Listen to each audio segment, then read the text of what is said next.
Welcome to the Slop Farm. Enjoy the video. You start by validating prerequisites and taking the first actionable steps.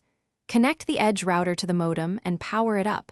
Once LEDs stabilize, attach a console or management link. Log in using the console or SSH with default credentials and immediately set an admin password and date/time. Next, apply your IP plan. Assign the WAN interface the provided IP and the LAN interface a gateway and subnet like 192.168.1.0/24.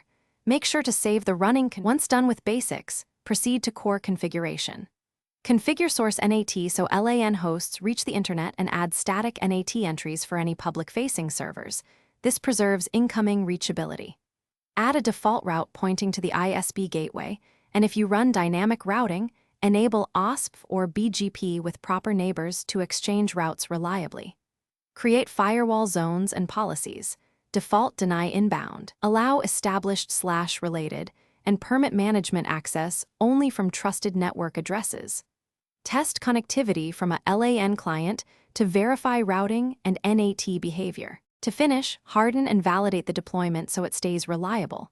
Enable monitoring like SNMP and syslog, and set interface counters and alerts so you see failures early.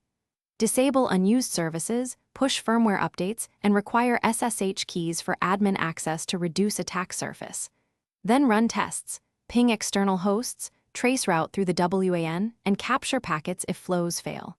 If connectivity breaks, check firewall logs first for blocked sessions. If needed, revert recent changes or reapply saved config after resolving the root cause. Thanks for watching. Consider subscribing if we helped you today.